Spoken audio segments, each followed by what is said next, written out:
नमस्कार दोस्तों, स्वागत है एक बार फिर से आप सभी का आपके अपने ही यूट्यूब चैनल में। आज के इस वीडियो में हम लोग बात करेंगे सोल्जर जीडी और सोल्जर ट्रेड्समैन के जो लोग भी एग्ज़ाम देने वाले हैं 2020 में, उसके मॉडल पेपर को आज हम लोग सॉल्व करने वाले हैं। पूरे 1 से लेकर 50 तक इसमें क्वेश्चंस हैं। आप लोगों को हर क्वेश्चंस के लिए 2 मार्क्स मिलेगा और फुल मार्क्स इसका 100 है। 1 घंटा का समय मिलता है आप लोगों को और इसको आप लोग सोल्यूशन करना। और आप लोगों को कितना स्कोर करना है मैं वो भी आप लोगों को बता देता हूँ। तो फ्रेंड्स, जो लोग भी दौर में गुड है उन लोगों के लिए 50 में से 35 मार्क्स स्कोर करना होगा, तब जाके कुछ हो सकता है। और जो लोग भी दौर में एक्सीलेंट है और उन लोगों का बीम भी 10 में 10 है, तो उन लोगों को 50 में सिर्फ 25 से 30 मार्क्स करना है। तो इतना में आप लोगों का 100% इस साल जॉब पक्का हो जाएगा, 100% पक्का हो जाएगा। तो आप लोगों को वीडियो को एंड तक देखना है और आप लोगों को नीचे कमेंट में बताना है कि आप लोगों ने 50 में कितना स्कोर किया। अगर आप लोग दौर में गुड हो तो आप लोगों को टारगेट रखना है कि कम से कम 35 स्कोर करो आउट ऑफ 50। और अगर आप लोग एक्सलेंट हो तो आप लोगों को 25 से 30 भी कर दोगे तो आप लोग बहुत हो, क्योंकि दौर बहुत हार्ड होता है इंडियन आर्मी में। तो चलिए फ्रेंड्स, वीडियो को स्टार्ट करते हैं। हमारा पहला प्रश्न है, ऑस्कर पुरस्कार किसके क्षेत्र में योगदान के लिए दिया जाता है? तो इसका आंसर आप लोगों को पता है तो आप लोग टिक कीजिए वीडियो को पॉज करके। तो इसका सही आंसर हो जाएगा ऑप्शन ए, सिनेमा के क्षेत्र में। क्वेश्चन नंबर 2 है, निम्नलिखित में से कौन कभी भारत का वित्त मंत्री नहीं रहा? तो देखिए, जो डॉक्टर मनमोहन सिंह है, ये भारत के वित्त मंत्री रह चुके हैं। और जो श्री पी चिदम्बरम है, ये भी हमारे वित्त मंत्री रह चुके हैं। और श्री यशवंत सिन्हा जो है, ये भी हमारे वित्त मंत्री रह चुके हैं। लेकिन ये जो श्री कमलनाथ जी है, ये मध्य प्रदेश के चीफ मिनिस्टर है और फिलहाल में ये आज तक कभी वित्त मंत्री नहीं रहे हैं। तो इसका आंसर हो जाएगा ऑप्शन डी। क्वेश्चन नंबर 3 है, इंडिया गेट किस शहर में स्थित है? तो इंडिया गेट जो है ये दिल्ली में स्थित है और वहीं गेटवे ऑफ इंडिया जो है वो मुंबई में स्थित है। अगला प्रश्न है, क्वेश्चन नंबर 4, खिलाड़ी जीव मिल्खा सिंह का संबंध किस खेल से है? तो देखिए फ्रेंड्स, जो जीव मिल्खा सिंह का संबंध है गोल्फ से। और वहीं एक मिल्खा सिंह है जो सरदार मिल्खा सिंह है, जिसके ऊपर फिल्म भी बनी है भाग मिल्खा भाग, वो जो है एथलीट से संबंधित है, यानी कि दौड़ से। क्वेश्चन नंबर 5 है, कौन सी भाषा केरल प्रदेश में सबसे ज़्यादा बोली जाती है? तो जो मलयालम भाषा है, ऑप्शन ए इसका सही आंसर हो जाएगा, यह केरल में सबसे ज़्यादा बोली जाती है। क्वेश्चन नंबर 6, 2020 ओलंपिक खेलों का आयोजन किस शहर में किया जाएगा? तो इसका आंसर हो जाएगा टोक्यो। टोक्यो जो है ये जापान की राजधानी है। और जो ऑप्शन ए में बीजिंग दिख रहा है, यह चीन की राजधानी है। और टोक्यो में ही 2020 का ओलंपिक गेम खेला जाएगा। क्वेश्चन नंबर 7, भारत में किस राज्य की उच्चतम साक्षरता दर है, यानी कि लिटरेसी रेट है? तो इसका आंसर हो जाएगा ऑप्शन बी, यानी कि केरल में। क्वेश्चन नंबर 8, भारतीय सशस्त्र सेनाओं का सर्वोच्च कमांडर कौन होता है? तो ये फ्रेंड्स प्लीज़ आप लोग इसको अच्छे से याद कर लेना, बहुत ही इजी क्वेश्चन और सबसे ज़्यादा इंपॉर्टेंट है। इससे पहले मैंने 3 सेट आप लोगों को कराया और वो तीनों सेट इंडियन आर्मी के ऑफिशियल क्वेश्चन पेपर थे और उस तीनों में ये क्वेश्चन पूछा गया था, इसलिए क्वेश्चन आप लोगों को याद होना चाहिए। तो इसका आंसर हो जाएगा भारत का राष्ट्रपति। क्वेश्चन नंबर 9, और भारत का राष्ट्रपति को अपना त्यागपत्र किसको देता है? तो भारत का राष्ट्रपति उपराष्ट्रपति को अपना त्यागपत्र देता है। और भारत के राष्ट्रपति को उनके पद का शपथ कौन दिलाता है? तो वो भारत का मुख्य न्यायाधीश। क्वेश्चन नंबर 9, अंतरिक्ष में जाने वाले प्रथम भारतीय का नाम बताइए? तो ये हो जाएगा squadron leader Rakesh Sharma. Question number 10, Bharat के गृह मंत्री का नाम क्या है? तो फ्रेंड्स, अभी जिस समय ये क्वेश्चन पेपर था 2019 का, उस समय श्री राजनाथ सिंह थे, लेकिन वर्तमान में कौन है भारत के गृह मंत्री? तो वो है अमित शाह। आप लोग को याद रखना है कि वर्तमान में अगर क्वेश्चन आएगा तो उसका ऑप्शन में आप लोग को अमित शाह को टिक करना है। और ये जो पेपर है फ्रेंड्स, मैं आप लोग को बता दूं, ये 2020 में इसी टाइप का क्वेश्चन पूछा जाएगा। 15 जीके, 15 साइंस के क्वेश्चन और 15 मैथ के क्वेश्चन, और बचे जो 5 उसमें रीजनिंग का क्वेश्चन रहता है। तो आप लोगों को पूरा वीडियो एंड तक देखना है, आप लोगों को सारा चीज़ का सॉल्यूशन इस वीडियो में देखने को मिलेगा। अमरकंटक से किस नदी का उद्गम स्थल होता है? तो इसका आंसर हो जाएगा फ्रेंड्स नर्मदा। अब इसको याद करने की ट्रिक क्या है? तो देखिए, नर्मदा से हम लोग रिलेट करेंगे नामर्द। नामर्द का मतलब आप लोग समझते हैं। तो फ्रेंड्स, जो लोग नामर्द होते हैं वो लोग अमर होते हैं, क्योंकि वो लोग कभी शादी नहीं करते हैं, इसीलिए वो लोग अमर होते हैं। तो ऐसे आप लोग फनी ट्रिक से याद कर सकते हैं। क्वेश्चन नंबर 12 है, भारत और चीन को कौन सी रेखा विभाजित करती है? तो भारत और चीन को मैकमोहन रेखा विभाजित करती है, और भारत और पाकिस्तान के बीच में जो रेड क्लिफ रेखा है वो इन दोनों को विभाजित करती है। आप लोग को याद होना चाहिए। क्वेश्चन नंबर 13, भारत में लौह पुरुष के नाम से किसे जाना जाता है? तो इसका आंसर हो जाएगा सरदार वल्लभ भाई पटेल। और वहीं अगर बात किया जाए कि great old man of India कौन है, यानी कि वृद्ध व्यक्ति कौन है, तो उसका आंसर हो जाएगा दादा भाई नौरोजी। अगला प्रश्न है क्वेश्चन नंबर 14, विक्टोरिया मेमोरियल कहाँ पर स्थित है? तो विक्टोरिया मेमोरियल कोलकाता में स्थित है, जो कि वेस्ट बंगाल की राजधानी है कोलकाता। क्वेश्चन नंबर 15, भारत में चाय का सबसे बड़ा उत्पादक राज्य कौन सा है? तो दोस्तों भारत में चाय का सबसे बड़ा उत्पादक राज्य है असम। यहाँ से स्टार्ट होता है आप लोगों का भाग 2, यानी कि सामान्य विज्ञान जीएस जनरल साइंस स्टार्ट होता है। तो आप लोग देखिए जनरल साइंस का भी क्वेश्चन आजकल पूछा जाता है, जो कि 15 पूछा जाता है, और आप लोगों को 15 में 15 स्कोर करना होगा, क्योंकि बहुत ही इजी क्वेश्चन पूछा जाता है, बहुत ही हलवा क्वेश्चन पूछा जाता है। तो इसलिए आप लोग ट्राई करना 15 में 15 सही करने का। जैसे कि ये क्वेश्चन देख लीजिए, 32 डिग्री फ़ारेनहाइट कितना डिग्री सेल्सियस होता है? तो मैं आप लोगों को बोलूँगा कि इसका आंसर मुझे नहीं पता, लेकिन मैं इसका आंसर आप लोगों को बता सकता हूँ। कैसे? क्योंकि मुझे फॉर्मूला याद है। इसका फॉर्मूला ये होता है फ्रेंड्स, आप लोग को याद रख लेना, स्क्रीनशॉट ले लेना। इसका फॉर्मूला होता है C/5 is equal to F-32/9। आप लोग चाहें तो इसका स्क्रीनशॉट ले लीजिए, अभी प्लीज़ इसका स्क्रीनशॉट ले लो और कॉपी में लिख लो, क्योंकि बहुत ही इंपॉर्टेंट फॉर्मूला है। बस आप लोग फॉर्मूला से इसको सॉल्व कर सकते हो। तो देखिए यहाँ पे बोला डिग्री सेल्सियस में बदलने के लिए, तो हम लोग को सेल्सियस निकालना है, तो हम लोग पहले C/5 कर लेंगे इज इक्वल टू F-32 था ना। तो F तो यहाँ पे पहले ही 32 डिग्री दिया हुआ है, तो F का जगह हम लोग 32 लिख लेते हैं और -32/9 कर लेते हैं। ये इसका फॉर्मूला हो गया। तो क्रॉस मल्टीप्लिकेशन कर लेंगे हम लोग, तो क्या हो जाएगा फ्रेंड्स, यहाँ पे हो जाएगा 9, यहाँ पे आ जाएगा, तो 9C इज इक्वल टू यहाँ पे 32 - 32 तो 0 हो जाएगा, और यहाँ पे था 5, तो 5 यहाँ आ जाएगा, 5 × 0 0 हो जाएगा, और सेल्सियस इज इक्वल टू 9/0 करेंगे तो 0 ही आएगा, तो इसीलिए इसका आंसर हो जाएगा 0। आप लोग को ये फॉर्मूला याद रख लेना, बहुत ही इंपॉर्टेंट था। क्वेश्चन नंबर 7 है, हड्डी, कौन सी हड्डी मानव के टांग में पाई जाती है? तो फ्रेंड्स जो फीमर है ये हमारे जांग में पाई जाती है, और यह सबसे बड़ी हमारे मानव शरीर की सबसे बड़ी हड्डी भी है, और इसका नाम फीमर है। और जो हमारे मानव शरीर में सबसे छोटी हड्डी होती है उसे हम लोग स्टैपिज कहते हैं, और ये हमारे कान में पाई जाती है। और फ्रेंड्स ऐसा भी एक क्वेश्चन आता है, एक हड्डी है जिसका नाम है टिबिया, ये भी हमारे टांग में पाई जाती है। बहुत बार पूछा गया है, आप लोग को याद करना है। क्वेश्चन नंबर 18 है, पत्तियाँ किसके कारण हरी होती है? तो फ्रेंड्स पत्तियाँ जो है ये क्लोरोफिल के कारण हरी होती हैं, जो कि ऑप्शन ए में दिया हुआ, हरित लवक। क्वेश्चन नंबर 19, निम्न में से कौन ऊर्जा का अक्षय स्रोत है, यानी कि रीन्यूएबल स्रोत है? तो फ्रेंड्स ऊर्जा का अक्षय स्रोत है आपका हवा। अगला प्रश्न है क्वेश्चन नंबर 20, मछलियाँ किसके द्वारा श्वसन करती हैं? तो इसका आंसर हो जाएगा गल्फर के द्वारा, यानी कि gills. Question number 21, calcium hydroxide का रासायनिक सूत्र क्या है? तो फ्रेंड्स कैल्शियम हाइड्रोक्साइड का रासायनिक सूत्र है ये वाला, ऑप्शन बी, Ca ब्रैकेट में OH और बाहर में 2, यह है कैल्शियम हाइड्रोक्साइड।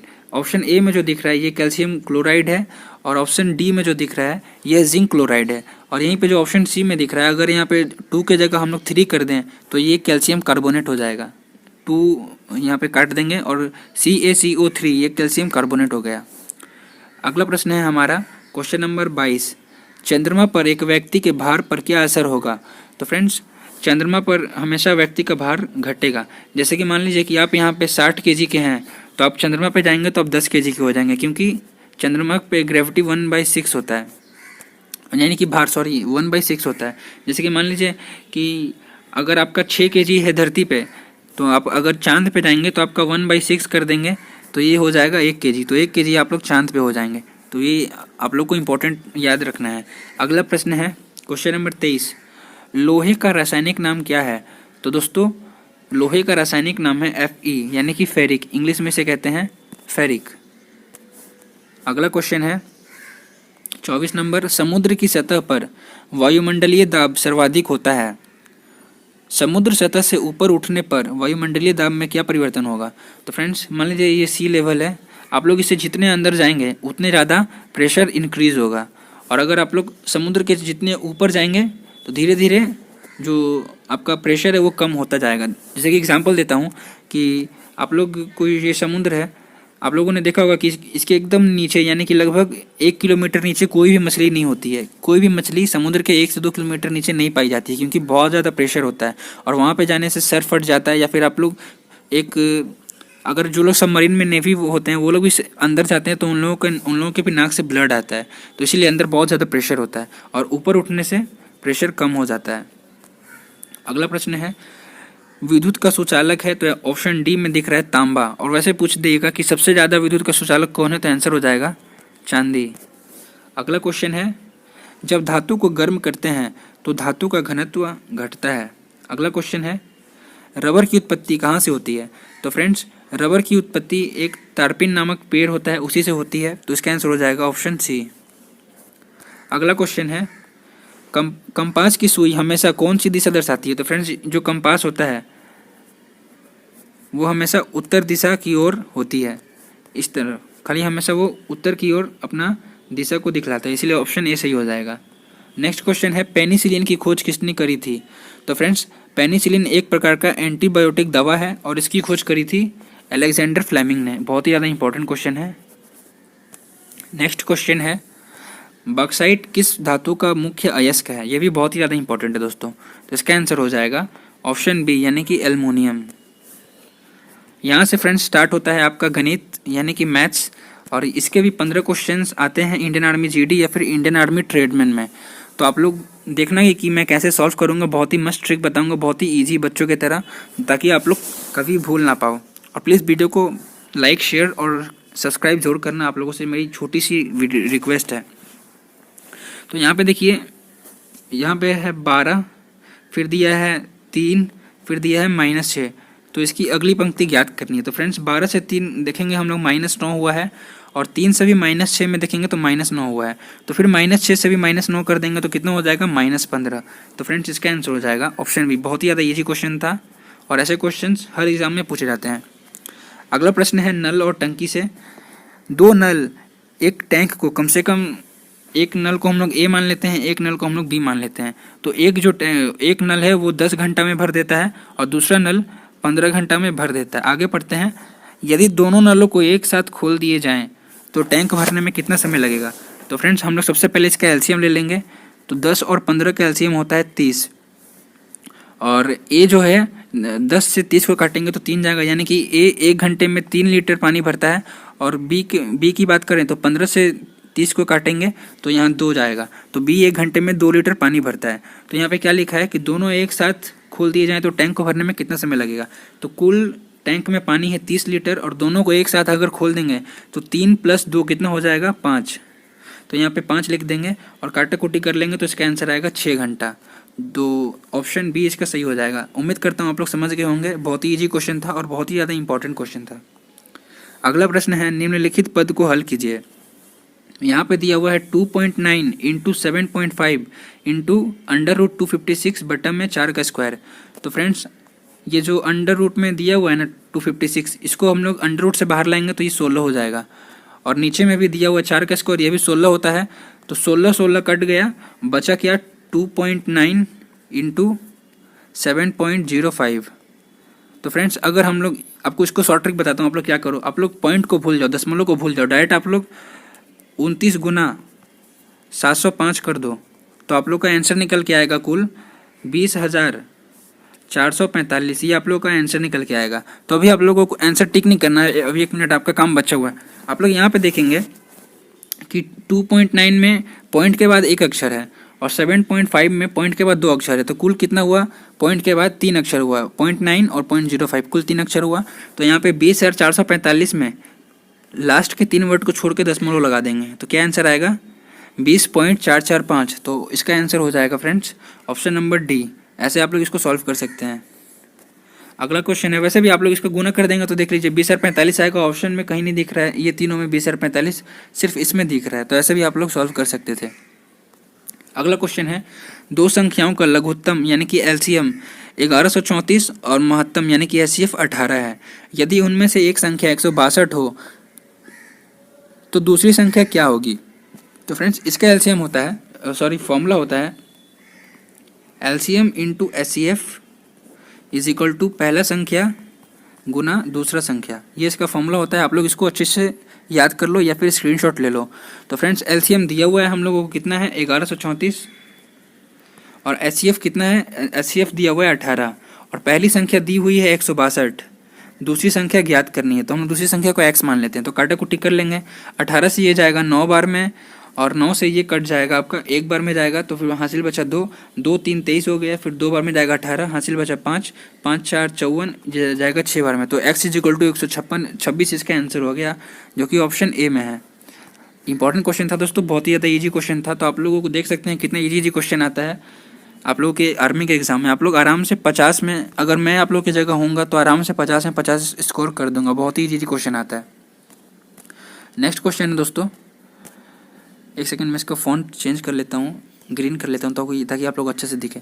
अगला क्वेश्चन है, ए एक कार्य को 15 दिन में पूरा करता है, बी उसी काम को 30 दिनों में पूरा करता है। ए और बी दोनों मिलकर उस काम को कितने दिन में पूरा कर लेंगे? तो इसे भी हम लोग उसी तरह करेंगे। ए एक काम को 15 दिन में कर लेता है और बी एक काम को 30 दिनों में कर लेता है। इसका हम लोग एलसीएम ले लेंगे। 15 और 30 का एलसीएम आएगा 30। तो ए एक दिन में कुल 2 काम करता है, 15 से 30 जाएगा तो 2 आएगा। और फिर बी एक दिन में 30 से 30 को काटेंगे तो 1 आएगा। बी एक दिन में 1 काम करता है। तो दोनों मिलके कितना करता है? 2 + 1 3 काम हुआ और टोटल काम कितना है 30। तो 30/3 करेंगे तो टोटल काम हो जाएगा फ्रेंड्स 10। तो दोनों मिलके उसे 10 दिन में कंप्लीट कर लेगा। तो इसको भी आप लोग देख सकते हैं, एक ही जैसा क्वेश्चन है। ये और नल और टंकी दोनों एक ही तरह से बनता है। क्वेश्चन नंबर 36 है, 2/3 का शुद्धतम भिन्न रूप अंकीय मान क्या है? तो फ्रेंड्स देखिए 1/3 होता है आपका, 1/3 अगर होता तो हम लोग इसको 100 से गुना कर देते तो ये 100/3 हो जाता। तो ये 33.33 बहुत सारा लगातार चलता। लेकिन यहाँ पे 2/3 दिया तो कोई बात नहीं, हम लोग क्या करेंगे 2/3 गुना 100 कर देंगे। तो ये कितना हो जाएगा फ्रेंड्स 200/3। और आप लोग 200 को 3 से भाग देंगे तो मैं आप लोग को दिखलाता हूँ कितना आएगा। पहले तो 6 आएगा, 18 हासिल बचा 2, 2 0 फिर 20 हो गया। फिर 6 बार में गया 18, फिर बचा 2, फिर पॉइंट लगा देंगे तो फिर ऐसे करके 6 6 6 चलता जाएगा। इसीलिए हम लोग इतना ना लिख के डायरेक्ट इसको शॉर्टकट में लिखेंगे 66.66 और ऊपर में पाई।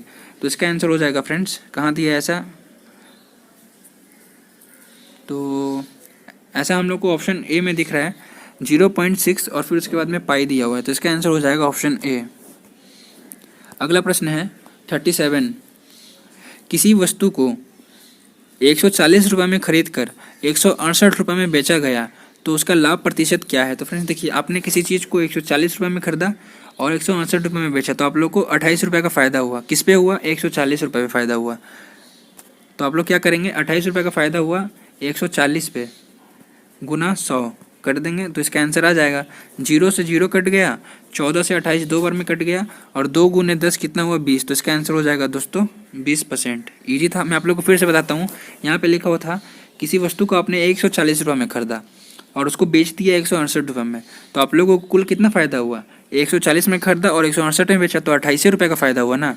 और किस पे 28 रुपये का फ़ायदा हुआ? 168 पे नहीं, 140 रुपये पे आपको फ़ायदा हुआ, क्योंकि आपने उस चीज़ को 140 रुपये में खरीदा था। तो इसको आप लोग नीचे कर देंगे और फिर गुना 100 कर देंगे। बहुत ही ईजी क्वेश्चन था। काटा कुटी कर लेंगे तो इसका आंसर आएगा 20%। तो इसका आंसर हो जाएगा ऑप्शन डी।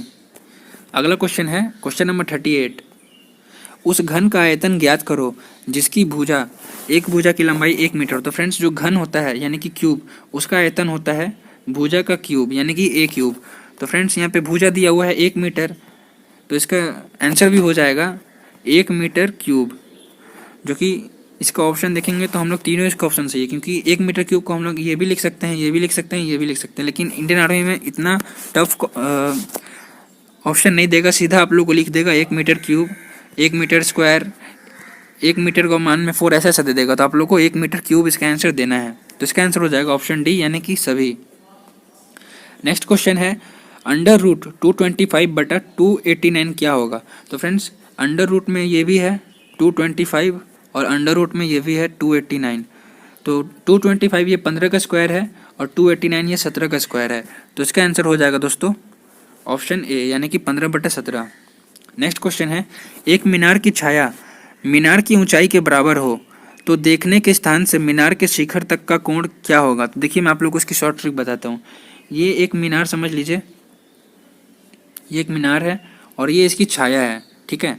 तो ये बोल रहा है कि इसकी जो हाइट है, मीनार की हाइट, और ये जो छाया है इसकी भी हाइट दोनों सेम है। तो ये कब तभी पॉसिबल है जब ये भी 45 डिग्री हो और ये भी 45 डिग्री हो, क्योंकि इसके आमने सामने एक एक बराबर होता है, इसके सामने भी एक, इसके सामने भी एक। तो इसीलिए ये भी अगर एक्स है तो ये भी एक्स हो जाएगा। तो इसीलिए इसका आंसर हो जाएगा friends option number B 45 degree. और वहीं अगर मान लीजिए यहाँ पे अगर ये √3 होता तो इसका मतलब ये 60 डिग्री होता, क्योंकि 60 डिग्री के सामने √3 होता है। और वहीं पे अगर ये 1 होता तो इसका मतलब यहाँ पे 30 डिग्री होता, क्योंकि 30 डिग्री के सामने 1 होता है। अगला क्वेश्चन है क्वेश्चन नंबर 41। इसकी मैं शॉर्ट ट्रिक बताऊंगा, बहुत ही ज़्यादा इक्वेशन कैसे सॉल्व करते हैं मैं आपको बताऊंगा, बहुत ही ज़्यादा शॉर्ट ट्रिक। निम्नलिखित समीकरण में से x का मान ज्ञात कीजिए। देखिए मैं इसकी क्या शॉर्ट ट्रिक बताऊंगा। सबसे पहले आप लोग जो 63 दिया है ना, इसका आप लोग फैक्टर निकाल लो। यहाँ पे क्वेश्चन है x² - 16x + 63। तो आप लोग 63 का फैक्टर निकाल लो तो क्या आएगा फ्रेंड्स 9 × 7। ऐसा तो बहुत सारा आता है, लेकिन आप लोग को ऐसा फैक्टर निकालना है ताकि 16 आ जाए, क्योंकि यहाँ पे 16x दिया है सेकंड नंबर। तो मैंने इसका फैक्टर चुना 9 × 7, ये 63 होता है, और 9 + 7 ही 16 भी होता है, क्योंकि आप लोग को कैसे भी सेकंड नंबर लाना है। तो ये इसका फैक्टर हो गया। और ऑप्शन में भी दिया हुआ है, ऑप्शन डी में देखिए 7 और 9 इसका फैक्टर दिया हुआ है। देखिए 7 × 9 63 होता है, और 7 + 9 16x होता है। तो इसीलिए इसका आंसर ऑप्शन डी हो जाएगा। बस आप लोग को फैक्टर निकाल लेना है, इतना दिमाग नहीं लगाना, बहुत ही ज़्यादा शॉर्ट ट्रिक है। Question number 42। एक क्रिकेट खिलाड़ी अपने 12 मैच में 30 रन के औसत से रन बनाता है। अगली पारी में वो कितने रन बनाएगा ताकि उसका औसत रन 32 हो जाए। तो फ्रेंड्स देखिए 14 मैच में उसने 30 रन बनाया, तो कितना रन बनाया होगा, कुल 420 रन बनाया होगा। और वहीं अगला मैच में उसको कितना रन बनाना पड़ेगा ताकि औसत 32 रन हो जाए। तो अगला मैच अगर खेलेगा तो कुल 15 मैच हो गया, 14 + 1 15 मैच, और रन बनाया 32। तो गुना कर देंगे फ्रेंड्स, तो कितना आएगा 332 + 160 480, कुल 480 आया। और पहले उसका 420 रन था, अगला मैच में उसने 480 रन बना दिया, तो कुल 60 रन ज़्यादा बनाया। तो इसीलिए इसका आंसर हो जाएगा ऑप्शन सी, अगला मैच में उसने 60 रन बनाया होगा। 43 नंबर क्वेश्चन है फ्रेंड्स। ए एक काम को 10 दिन में करता है, ए और बी दोनों मिलकर उस काम को 6 दिन में करता है, तो बी अकेला उस काम को कितने दिन में करेगा। तो इसे भी हम लोग उसी मेथड से करेंगे। ए एक काम को 10 दिन में कर लेता है, और यहाँ पे लिखा है ए + बी, यानी कि दोनों मिलके ए + बी दोनों मिलके उस काम को 6 दिन में करता है। एलसीएम ले लेंगे, 10 और 6 का क्या आएगा 30, इसका एलसीएम आएगा। तो ए एक दिन में 10 को 30 से काटेंगे तो 3 आएगा। ए एक दिन में 3 काम करता है, और ए + बी दोनों मिलके एक दिन में 6 को 30 से काटेंगे तो 5 काम करता है। तो देखिए फ्रेंड्स, ए एक दिन में 3 काम करता है और यहाँ पे 5 काम दिया हुआ है, यानी कि बी एक दिन में 2 काम करता होगा, क्योंकि ए तो 3 काम करता है और यहाँ पे कुल 5 काम दिया दोनों मिलके, तो बी एक दिन में 2 काम करता होगा। और यहाँ पे कुल काम दिया हुआ है 30, तो यहाँ पे बोला है कि बी उस काम को कितने दिन में कर लेगा, पूरा कर लेगा। तो कुल काम है फ्रेंड्स 30, और बी का एफिशिएंसी था 2 दिन। तो ये 2 से 30 काटेंगे तो इसका आंसर हो जाएगा 15। तो इसका आंसर हो जाएगा दोस्तों बी उस काम को कुल 15 दिनों में कर लेगा। इसका आंसर हो जाएगा ऑप्शन ए। इस तरह के क्वेश्चन रेलवे में ज़्यादा पूछे जाते हैं। अगला क्वेश्चन है निम्नलिखित सक्रिय को हल करें, सरल करें। तो यहाँ पे इसका आंसर आप लोग 1 सेकंड में बस 0 देख के आगे बढ़ जाना, क्योंकि इसके लास्ट में 0 दिया हुआ है। अगर आप लोग किसी भी चीज़ को 0 से गुना करेंगे, मान लीजिए 10 को गुना करेंगे 0 से, तो इसका आंसर 0 ही आएगा। 1 को गुना करेंगे 0 से तो भी इसका आंसर 0 ही आएगा। इसीलिए आप लोग भले कितना भी लंबा वर्ड यहाँ पे दिया हुआ हो, लेकिन लास्ट में 0 से गुना हो रहा है तो इसका आंसर 0 आ जाएगा। अगला क्वेश्चन है, एक आदमी ने एक बैंक से 12% वार्षिक की रेट से 20,000 रुपया उधार लिया हो, तो बताओ 1 साल बाद उसको कितनी राशि चुकानी पड़ेगी। तो फ्रेंड्स, एक आदमी ने 20,000 रुपया उधार लिया और उसको 12% के रेट से 1 साल बाद चुकाना है, और उसको कुल पैसा चुकाना है 20,000। तो वो लौटाएगा ही, साथ में उसको वो ब्याज भी लौटाना है, क्योंकि यहाँ पे कुछ लिखा नहीं है कि मूलधन है कि मिश्र धन है, इसीलिए आप लोग पूरा इसका ब्याज निकाल के उसको देना होगा। तो इसीलिए हम लोग क्या करेंगे, 20,000 तो देगा ही वो, और 1 साल में इसका 12% निकाल लेंगे, तो 20,000 का 12% निकालेंगे हम लोग। तो 2 0 से 2 0 गया, और 200 गुने 12 हो जाएगा 24,000, ठीक है। तो नहीं सॉरी 2400 हो जाएगा। तो फिर हम लोग क्या करेंगे फ्रेंड्स, 2400 इसका ब्याज हो गया, और कुल इसका जो मूलधन था 20,000 था, तो 20,000 तो वो देगा ही, साथ में वो आपका 2400 भी देगा, तो इसको जोड़ लेंगे हम लोग तो कितना हो जाएगा 22,400। ऑप्शन डी इसका सही आंसर हो जाएगा। और फ्रेंड्स ये है भाग 4। यहाँ से स्टार्ट होता है रीजनिंग का क्वेश्चन, यानी कि सामान्य बुद्धिमत्ता। ये क्वेश्चन 5 आता है और पाँचों आप लोग को 5 में 5 सही करना है, तभी आप लोग की जॉब पक्का आप लोग समझो, क्योंकि ये बहुत ही ज़्यादा ईजी होता है। बस एक बार आप लोग ज़िंदगी में कभी सीख लेंगे तो कभी ज़िंदगी में नहीं भूलेंगे। ठीक है, तो इसको हम लोग देखते हैं। ये नंबर सीरीज से है, 2 के बाद 6 हुआ, 6 के बाद 14 हुआ, 14 के बाद 30 हुआ, अगला क्या होगा। तो पहले देखिए फ्रेंड, 4 बढ़ा, 2 से 6 हुआ तो यानी कि 4 बढ़ा, फिर उसके बाद 6 से 14 हुआ यानी कि 8 बढ़ा, फिर 14 से 30 हुआ यानी कि 16 बढ़ा, यानी कि दोगुना हो रहा है। पहले 4 बढ़ा, फिर 8 बढ़ा, फिर 16 बढ़ा, तो अगले बार कितना बढ़ेगा 32। तो फ्रेंड्स 30 + 32 कितना होता है 62 होता है। तो इसका आंसर हो जाएगा दोस्तों ऑप्शन नंबर डी 62। बहुत ही ईजी था। अगला क्वेश्चन देखते हैं। ये आपका है डायरेक्शन से।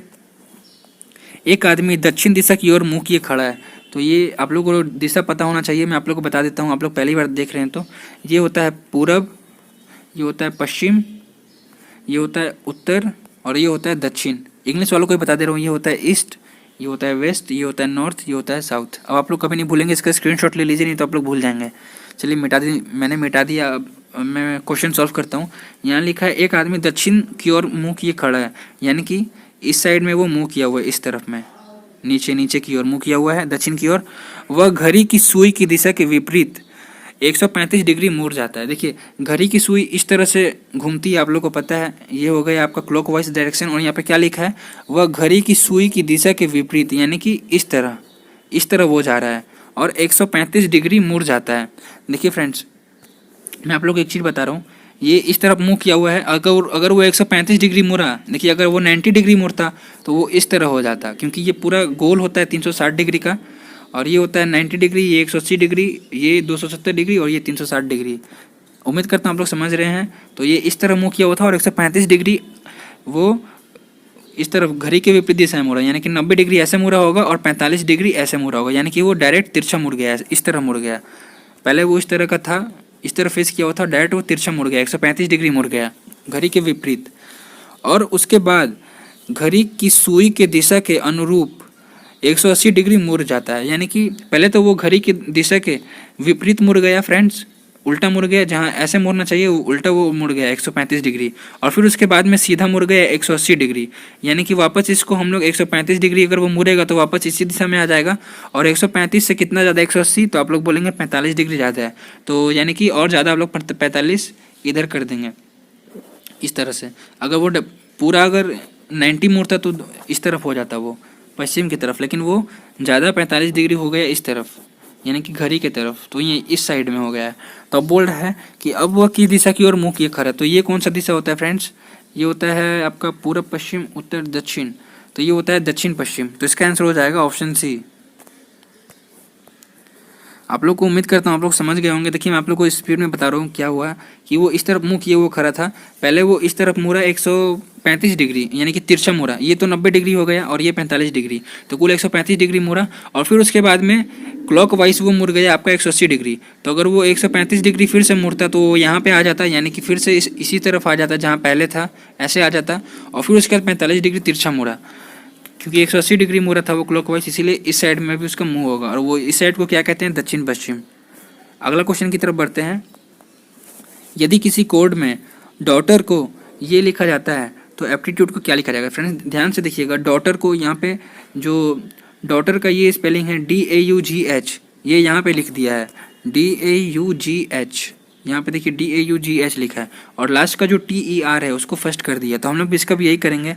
एप्टीट्यूड का जो पहला 5 अक्षर है हम लोग उसको ले लेंगे एप्टीट्यूड, तो ये रहा एप्टीट्यूड। नहीं ये तो होगा नहीं, ऑप्शन इसका ए नहीं होगा, ऑप्शन बी देखते हैं एप्टीट्यूड। हाँ ये इसका बी ऑप्शन सही हो जाएगा।